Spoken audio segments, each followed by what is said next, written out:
मसीह के जलाली और बाबरकत नाम में आप सबको मेरा सलाम। उम्मीद है कि आप सब खैरियत से होंगे, मसीह ईमान में, उसकी पाकीज़गी में, उसके जलाल में खूब तरक्की कर रहे होंगे। अभी हमने प्रस्तिश की, दुआएं की, अब वक्त है कि हम खुदा के कलाम पर गौर करें। आज मैं अपना कलाम एक सवाल से शुरू करूँगा। ये सवाल हज़ारों साल पहले दुनिया के अमीर तरीन शख्स ने किया था। कमाल का बिजनेसमैन था ये। अहले मशरिक में इस जैसा कोई अमीर शख्स था ही नहीं। कमाल की पर्सनैलिटी थी इस बंदे की। रोब इतना कि नौजवान जब अपनी जवानी के अरूज पर थे, अगर वो बातचीत कर रहे होते तो वो खामोश हो जाते, अगर वो बैठे होते तो वो खड़े हो जाते, इसको सलाम करते, इसकी इज्जत करते। कुछ राइटर्स का ख्याल है कि ये एक पॉलिटिशियन था, लेकिन बाइबल कहती है कि ये एक रास्तबाज था। ऐसा रास्तबाज जिस पर खुदा को फ़क्र है, ऐसा रास्तबाज जिस पर खुदा शेखी मारता है। बाइबल इसे अयूब कहती है। ऐसा क्या सवाल किया उसने कि हज़ारों साल बाद भी हम उस पर गौर कर रहे हैं। आइए मेरे साथ खोलिए पुराने यादनामा में सबसे पहली लिखी जाने वाली किताब अयूब की किताब, उसका 2 बाब और उसकी 10वीं आयत। इसका मिड वाला हिस्सा मैं पढ़ूंगा आपके दरमियान में। यहाँ पर वो सवाल मौजूद है, खुदा के कलाम में यूँ मरकूम है, क्या हम खुदा के हाथ से सुख पाएँ और दुख ना पाएँ? आमीन। अयूब जब अपने दुखों के अरूज पर था तब उसने ये सवाल किया था अपने आप से, अपने अजीज़ों से, अपनी बीवी से, अपने रिश्तेदारों से, आज की कलीसिया से, आज के मसीहों से, मुझसे और आपसे। वो सवाल करता है कि क्या हम खुदा के हजूर से सिर्फ सुख पाएँ, दुख ना पाएँ? आज की कलीसिया का अलमिया ये है कि ये सिर्फ तरक्कियाँ चाहती है, शादमानियाँ चाहती है, प्रोस्पेरिटीज़ चाहती है, वक्त के साथ ग्रो करना चाहती है। ये चीज़ें बुरी नहीं है, मैं इनको इनकरेज करता हूँ, आई इनकरेज देम। लेकिन अयूब सिर्फ इनको इनकरेज नहीं करता। अयूब कहता है कि क्या हम खुदा की हजूरी से या खुदा के हाथ से सिर्फ सुख पाएँ, दुख ना पाएँ? आज की कलीसिया दुखों से फरार होना चाहती है, दुखों को बर्दाश्त करने की निस्बत दुखों से भागना चाहती है। यीशु मसीह जब इस ज़मीन पर था उसने खुद दुखों को बर्दाश्त किया, लेकिन आज की कलीसिया इस दुखों से भागना चाहती है। किसी दानिशमंद ने एक बार ज़िंदगी का नक्शा खींचा और ये नक्शा दुनिया के नक्शे की तरह कॉम्प्लिकेटेड नहीं था, इसको आसानी से समझा जा सकता था। इसने सादा एक सर्कल बनाया, एक दायरा बनाया, उसको ज़िंदगी का नाम दिया और उसने उस दायरे को तोड़ा, डिवाइड किया, तकसीम किया सुख और दुख में। कभी उसने सुख के पीरियड को बढ़ा दिया तो कभी दुख के। उसने बताया कि हमारी ज़िंदगी फ़कत इन 2 चीज़ों के गिर्द घूमती है। कभी हमारी ज़िंदगी में सुख होता है, कभी हमारी ज़िंदगी में दुख होता है, कभी सुख और दुख हमारी ज़िंदगी में साथ साथ चलता है। ऐसा लगता है कि जब ये नक्शा ज़िंदगी का नक्शा बना रहा था तो अयूब का यही सवाल उसे सुपरवाइज कर रहा था, उसको, उसके हाथों को, उसके माइंड को, उसकी पूरी बॉडी को। अयूब भी यही कहता है कि हमारी ज़िंदगी में सुख और दुख ही हैं। कभी हम खुश होते हैं तो कभी परेशान, कभी हम कामयाब होते हैं तो कभी नाकाम। तो मेरे अजीज़ों, दुखों से फरार नहीं होना बल्कि इनको बर्दाश्त करना है, क्योंकि जब तक हम इस ज़मीन पर हैं ये हमारी ज़िंदगी में रहेंगे, अप एंड डाउन हमारी ज़िंदगी में रहेंगे। अगर हम ज़िंदगी का साइन देखते हैं, अगर हम हाथ वाली मशीन पर ज़िंदगी का साइन देखें तो वो साइन अप एंड डाउन का है। अगर वो लाइन जो है वो स्ट्रेट हो जाए तो इसका मतलब है कि एक इंसान डेड हो गया, मुर्दा हो गया, बेकार हो गया है।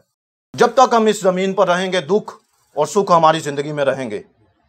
बाइबल ये कहीं नहीं बयान करती कि हाँ जब हम मसीह को कबूल करते हैं तो हमारी ज़िंदगी में सिर्फ खुशियाँ होंगी, शादमानियाँ होंगी, तरक्कियाँ होंगी, प्रोस्पेरिटीज़ होंगी, सिर्फ यही चीज़ें होंगी। बाइबल ये कहीं डिफाइन नहीं करती। बाइबल तो बात करती है सलीब उठाने की, बाइबल तो बात करती है अपनी खुदी का इनकार करने की, बाइबल तो बात करती है अपनी लानतान को बर्दाश्त करने की।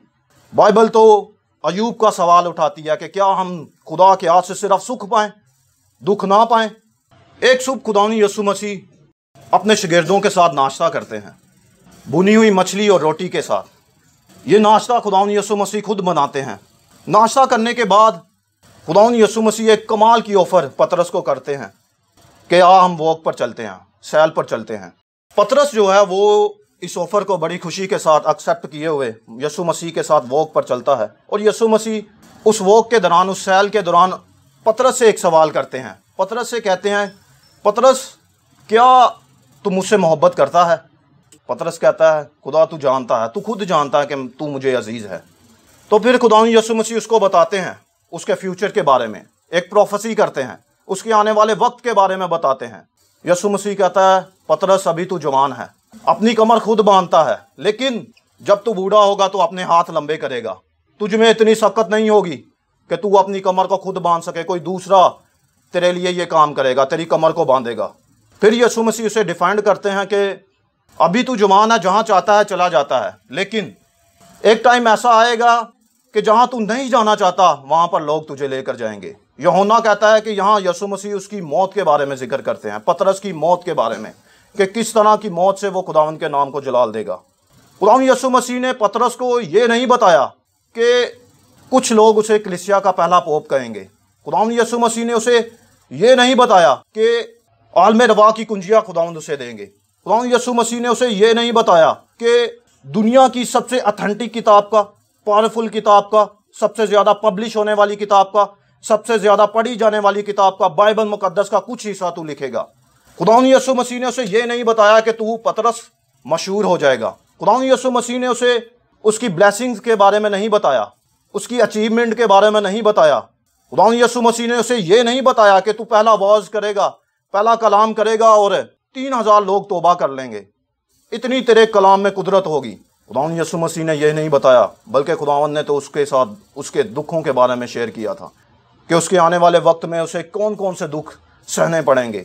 बाइबल ये कहीं बयान नहीं करती कि हमारी ज़िंदगी में सिर्फ़ और सिर्फ खुशियाँ होंगी, शादमानियाँ होंगी, तरक्कियाँ होंगी, प्रॉस्पेरिटीज़ होंगी। सिर्फ यही चीज़ें नहीं होंगी, दुख भी जब तक हम इस ज़मीन पर हैं ये हमारी ज़िंदगी में रहेंगे।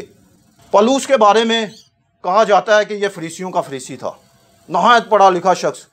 इसके बारे में कहा जाता है कि जब ये 21 साल का था तो इसके पास 2 PhD डिग्रियों के बराबर इल्म था। नहायत पढ़ा लिखा शख्स था, ये स्किलफुल पर्सन था, माहिर था, खूबसूरत था। जब दमिश्क की राह पर जा रहा होता है तो मसीह के साथ जब पहला ही काउंटर होता है तो ये अंधा हो जाता है, इसकी आंखों की बनाई चली जाती है। पहले ही काउंटर में, पहली ही मुलाकात में मसीह इसको बता देता है कि पौलुस, साउल, तुझे मेरे लिए क्या क्या दुख सहने पड़ेंगे। स्टार्टिंग में ही खुदावंद यीशु मसीह ने पौलुस को बता दिया कि कौन कौन सी आजमाइशें, मुसीबतें, परेशानियां उसकी ज़िंदगी में आएंगी।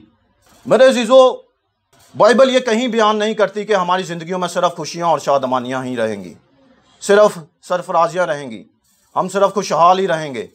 आप अंदाज़ा भी नहीं लगा सकते कि पौलुस की ज़िंदगियों में किस किस तरह की आजमाइशें आईं, मुसीबतें आईं, परेशानियाँ आईं। वो उसने अपनी ज़िंदगी में इतना सफ़र किया कि उसकी जो टांगें थी वो टेढ़ी हो चुकी थी, उसकी रीढ़ की हड्डी के जो मोरे थे वो अपनी जगह से खिसक चुके थे, उसकी आंखों की बनाई नहायत कम हो चुकी थी।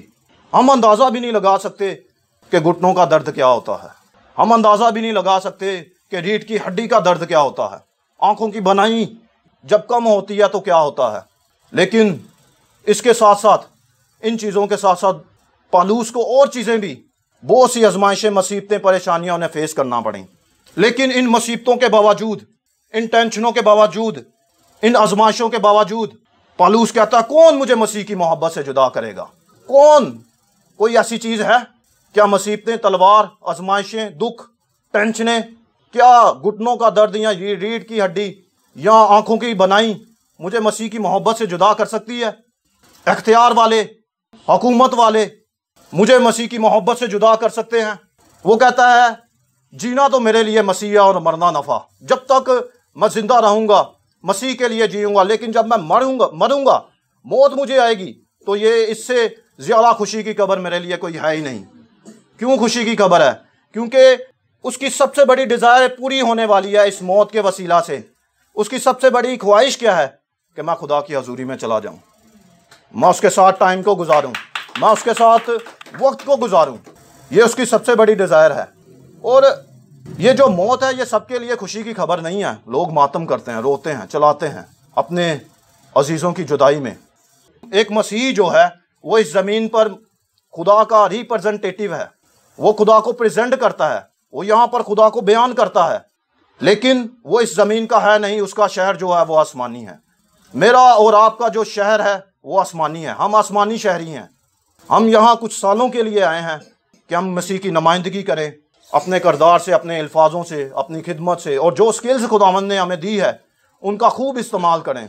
बाइबल ये कहीं बयान नहीं करती कि हमारी ज़िंदगियों में सिर्फ खुशियाँ और शादमानियाँ होंगी, तरक्कियाँ होंगी, प्रॉस्पेरिटीज़ होंगी। मेरे अज़ीज़ों, जब भी हमारी ज़िंदगियों में दुख आए, मुसीबतें आएँ, परेशानियाँ आएँ, तो हमें फ़कत खुदा पर एतकाद रखना है, बिलीव करना है, ट्रस्ट करना है। जिसने हमें आज तक संभाला है वो आगे भी हमें संभालेगा, वो हमें दुखों में नहीं रहने देगा। बाज़ौक़ात होता क्या है कि हमारी ज़िंदगी में दुख और सुख साथ साथ चलते हैं। कैसे? यकूब जो है वो 20 सालों से खुदावन से भाग रहा है। अब खुदा ने उसे अलग किया है, सेपरेट किया है, तन्हा किया है। ये अकेला डरा हुआ एक जगह पर लेटा हुआ है, तन्हा है। इसके बीवी बच्चे भी इसके साथ नहीं हैं। खौफजदा क्यों है? कि इसने अपने भाई यीशु को एक धोखा दिया है। इसने पहले भी धोखे दिए थे, लेकिन इस बार तो इसने धोखे की इंतहा कर दी है। इसने उसके पहलौठे होने का हक धोखे से ले लिया है। इसने ना सिर्फ अपने भाई को बल्कि इसने अपने बाप को भी धोखा दिया है। अपने भाई यीशु की बरकत जो है वो इसने धोखे से ले ली है। इस बार तो यीशु ने भी इंतहा कर दिया। उसने कसम खाई है कि मैं इसको जिंदा नहीं छोड़ूंगा, मैं यकूब को मार डालूंगा, कत्ल कर डालूंगा। ये डरा हुआ है, खौफजदा है और लेटा हुआ है, परेशान है। इसको तो नींद भी नहीं आ रही। लेटा हुआ है तो किसी ने इस पर हमला किया है, कोई शख्स इस पर हमला आवर हुआ है, इस पर अटैक किया है। ये डर गया है, खौफजदा हो गया है और भी ज़्यादा। पहले तो परेशान था, लेकिन अब और भी ज़्यादा परेशान हो गया कि लगता है मुझे यीशु ने दबा लिया है, पकड़ लिया है, ये अब मुझे ज़िंदा नहीं छोड़ेगा। ये छुड़वा कर भागने की कोशिश करता है, लेकिन हमला आवर की गिरफ्त इतनी मजबूत है कि वो इसको जाने ही नहीं देता। फिर थोड़ा होश में आता है, देखता है वो ये तो यीशु नहीं है, लगता है इसने किसी माहिर को भेजा है, ये मुझे कत्ल कर देगा, ये मुझे ज़िंदा नहीं छोड़ेगा। फिर छुड़वा हाथ पाँव मारता है, अपनी ताकत को इस्तेमाल करता है, लेकिन फिर नाकाम रहता है, क्योंकि हमला आवर की गिरफ्त पहले से ज़्यादा मजबूत है। वो इसको हिलने नहीं देता। ये बहुत कोशिश करता है हमला आवर से छुड़वा कर भागने की, लेकिन ये नाकाम रहता है। फिर थोड़ा होश में आता है और सिचुएशन बदल जाती है। ये देखता है कि ये तो कोई हमला आवर नहीं है, मुझे आसमानी पर्सनालिटी लगती है, क्योंकि आसमान का इससे पहले भी एक्सपीरियंस रहा है। इसने एक ख्वाब देखा है, जो एक सीढ़ी है जो ज़मीन से सीधा आसमानों में चढ़ती है। इसको आसमान का पहले ही एक्सपीरियंस है। ये गौर करता है और देखता है कि ये कोई आसमानी पर्सनालिटी लगती है। तेज़ तराज ये पहले ही है, चालाक ये पहले ही है। ये अपनी स्किल्स को इस्तेमाल करता है, अपने माइंड को इस्तेमाल करता है, अपनी ताकत को इस्तेमाल करता है। और अब पहले ये छुड़वा कर भागने की कोशिश कर रहा था, लेकिन अब ये उससे कुश्ती लड़ रहा है। अपने माइंड को, अपनी स्किल्स को, अपनी ताकत को इस्तेमाल करते हुए ये किसी तरह से हमला आवर को अपनी गिरफ्त में ले लेता है। सिचुएशन अब बिल्कुल बदल गई है। पहले यकूब उस हमला आवर की गिरफ्त में था, लेकिन अब जो है ये हमला आवर उसकी गिरफ्त में है। अब यकूब की इतनी मजबूती से उसने उसको गिरफ्त किया हुआ है हमला आवर को, कि वो उसको छोड़ नहीं रहा। उससे वो कह रहा है कि मुझे जाने दे। हमला आवर कह रहा है कि मुझे जाने दे। वो कहता नहीं, जब तक तू मुझे बरकत नहीं देगा मैं तुझे जाने नहीं दूंगा। हमला आवर जानता है कि ये ढीठ बंदा है, ये मुझे ऐसे नहीं जाने देगा। इस हमला आवर के बारे में पैदाइश की किताब कहती है ये कोई शख्स था। होशिया बयान करता है कि ये एक फरिश्ता था। यकूब उसको थामे हुए है, पकड़े हुए हैं मजबूती के साथ, और उससे कह रहा है कि जब तक तू मुझे बरकत नहीं देगा मैं तुझे जाने नहीं दूंगा। हमला आवर वो शख्स, वो फरिश्ता उससे सवाल करता है, चल तू मुझे अपना नाम बता, तेरा नाम क्या है? कहता मेरा नाम यकूब है। ओह, यकूब फ्राडिया, दगाबाज, धोखेबाज। अगर आज के दौर में ये होता तो इस पर सेक्शन 420 लगता। वो कहता है मुझे अपना नाम बता। यकूब उसको अपना नाम बताता है। वो कहता है अब से तेरा नाम यकूब नहीं होगा, तू इसराइल होगा। साथ ही उसकी रान को छूता है, उसकी नस चढ़ जाती है, वो कमज़ोर होता है, उसकी जो गिरफ्त है वो थोड़ी कमज़ोर होती है, और वो हमलावर इससे छुड़वा कर चला जाता है। जब इसकी नस चढ़ती है तो एक कमज़ोरी इसमें एंटर होती है। वो कमज़ोरी ये है कि वो लंगड़ा कर चलना शुरू हो जाता है। ये सही से पहले जैसे नॉर्मल चलता था अब वैसे नॉर्मल नहीं चलता, ये लंगड़ा कर चलता है। एक सुबह ये उठता है, वापस अपने बच्चों के पास जाता है, तो इसके बच्चे दूर से देखते हैं और खुश होते हैं कि हमारा वालिद यानी यकूब आ रहा है। जब वो इसको गौर से देखते हैं तो ये लंगड़ा कर चल रहा है, ये लंगड़ा कर चलता होता है, और ये वो गौर करते हैं वो ये तो लंगड़ा कर चल रहा है, ये तो यकूब नहीं लगता। जैसे ही वो थोड़ा करीब आता है फिर वो गौर करते हैं और कहते हैं ये तो यकूब ही है। और जैसे ये पास आता है तो वो डर जाते हैं, खौफजदा हो जाते हैं। क्यों? क्योंकि उसके बाल उलझे नहीं बल्कि बिखरे होते हैं, उसके कपड़े गंदे होते हैं, दागदार होते हैं और फटे हुए होते हैं। उसके चेहरे पर खराशें होती हैं। वो उससे पूछते हैं, यकूब तुझे क्या हुआ है? उसकी आंखें चमक रही होती हैं कि मेरे खुदा ने मुझे बरकत दी है, अब मैं यकूब नहीं बल्कि इसराइल हूँ, मेरे खुदा ने मुझे ब्लेस किया है। तो फिर तू लंगड़ा कर क्यों चलता है? उसके खानदान का फोकस जो था उसकी कमज़ोरी पर था, लेकिन उसकी नज़रें, अपनी नज़रें जो थी वो अपनी ब्लेसिंग पर थी। फरिश्ते ने जब उसको छुआ था तो वो लंगड़ा कर चलना शुरू हो गया था। यानी जिसका वो आरजूमंद था वो तो उसको मिल गया, और जिस चीज़ का वो आरजूमंद नहीं था, ख्वाहिशमंद नहीं था, वो भी उसको साथ ही मिला। यानी एक कमज़ोरी, लंगड़ा कर चलना। जैसे बरकत इसके साथ रहेगी ज़िंदगी भर, वैसे ही ये लंगड़ापन, एक दुख, एक कमज़ोरी हमेशा उसके साथ रहेगी। मेरे अज़ीज़ों, ये दुख और सुख की जंग जो है, दुख और सुख की कुश्ती जो है, ये फूट निकलने तक जारी रहेगी। जब तक हम इस ज़मीन पर हैं, जब तक हम जिंदा हैं, ये हमारे साथ रहेंगी। हम इनसे छुटकारा नहीं हासिल कर सकते, क्योंकि जिस तरह की हम ज़िंदगी चाहते हैं, यानी खुशियाँ, शादमानियाँ, तरक्कियाँ, प्रोस्पेरिटीज़ और ग्रो करना, वक्त के साथ साथ हमारी ज़िंदगी में कोई दुख ना हो, कोई मलाल ना हो, कोई टेंशन ना हो, हमें कोई आजमाइश ना हो, वो ज़िंदगी बेसिकली आसमानी ज़िंदगी है।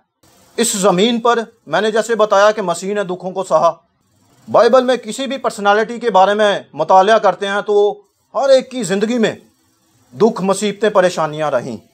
मैं अपनी वालदा से बेइंतहा मोहब्बत करता हूँ, वो मेरा दिल है, मेरी सांस है। बेसिकली मेरी वालदा को दो इशू हैं, एक पार्किंसन का और दूसरा घुटनों का। जब हम डॉक्टर से कंसर्न किया चेंज करने के लिए तो उन्होंने टेस्ट किए, और टेस्ट के बाद उन्होंने बताया कि इनके घुटने चेंज नहीं हो सकते। रीज़न बताई कि इनको पार्किंसन है, पार्किंसन की वजह से ये घुटने वापस इसी तरह से हो जाएंगे, ख़राब हो जाएंगे, पेन इसी तरह से रहेगा, दर्द इसी तरह से रहेगा, मेडिसिन ये इसी तरह से खाएंगी, तो लिहाजा आप इनके घुटनों को मत चेंज करवाएं। पार्किंसन की वजह से जब हम इन्हें बेहोश करके ऑपरेट करेंगे तो वापस इन्हें होश में लाना भी मुश्किल होगा। अब मेरी वालदा मायूस थी, परेशान थी, और नाउमीदी में अपनी चारपाई पर रो रही थी। मैंने देखा अपनी वालदा को और पूछा कि क्या इशू है, क्या हुआ है? उन्होंने मुझे बताया कि शहजाद, क्या मैं ऐसे ही रहूँगी हमेशा इस चारपाई पर? कभी मैं नॉर्मल नहीं चल सकूँगी जैसे पहले चलती थी। मैं खामोश रहा, लेकिन एक लावा मेरे अंदर भड़क उठा, मेरी आंखें गुस्से से रेड हो गई। मैंने अपनी बाइबल को लिया और अब इसमें से अपनी ज़रूरत की तमाम वर्सिस जो शिफा के ताल्लुक से थी ली और खुदा को अदालत में पेश किया। मैं चलाना शुरू हुआ खुदा के हजूर कि खुदावंद, क्यों मेरी वालदा शिफा क्यों नहीं पाती? तेरा कलाम कहता है कि तूने अपना कलाम नाजिल फरमा कर शिफा दी है, तो फिर मेरी वालदा शिफा क्यों नहीं पाती? तेरे मार खाने से हमने शिफा पाई है, तो फिर मेरी वालदा शिफा क्यों नहीं पाती? तूने हमारा बोझ ले लिया है, कमज़ोरियाँ ले ली हैं, लानतें ले ली हैं, बीमारियाँ ले ली हैं, तो ये बीमारी मेरी वालदा की जान क्यों नहीं छोड़ती? मैं चलाया खुदा के हजूर। मैंने 3 सालों में जितनी भी वकालत सीखी थी, वकालत के दाव पेज सीखे थे, सारे खुदा पर अप्लाई कर दिए। मैं चलाया, गरजा, चीखा। खुदा कमाल के प्रोसिक्यूटर की तरह सामने बैठा है और हल्की सी स्माइल दे रहा है।